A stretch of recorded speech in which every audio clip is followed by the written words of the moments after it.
बड़ी आवश्यकता है। महाराज एक बात ध्यान देना, इस सब के लिए बड़ी काम की बात है, सबके लिए।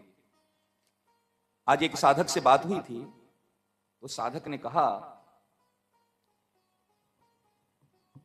मैं फ्रीडम रहना चाहता हूं, कि फ्रीडम में वास्तव में ही सुख है, नहीं तो व्यक्ति बंध जाता है।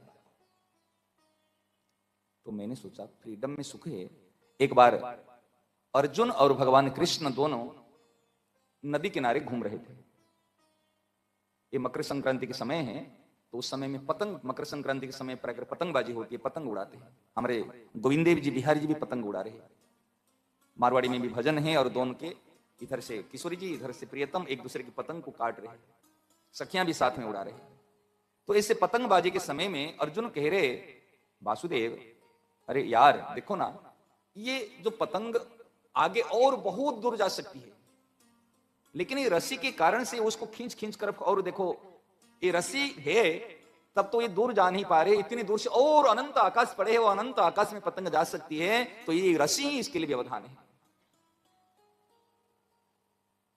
सब लोग कहते पतंग कट गई, पतंग नहीं कटती है, धागा कटता है। ये उसके पतंग को काट दिया, उसका पतंग कहावत, पतंग कभी नहीं कट रही, धागा कट रही, कहना नहीं। तो कहते कहते और वो पतंग को किसने काटा, धागा को काट दिया। तो कटने के बाद देखा, अरे खूब और ऊपर में ऊंचाई पर पतंग चली गई। देखो देखो देखो देखो, बात सही है ना, मैंने कहा था ना, जब ये धागा चले जाए तो फ्रीडम होने के बाद में, ये सारे यूथ का प्रश्न है। हर बच्चा कहते हैं माँ पिता यही बैठे हैं ना, इसके कारण से मैं आगे नहीं बढ़ पा रहा हूं।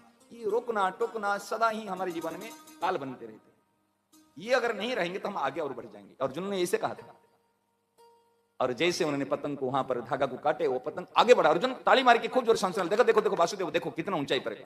अरे बात तो सही है।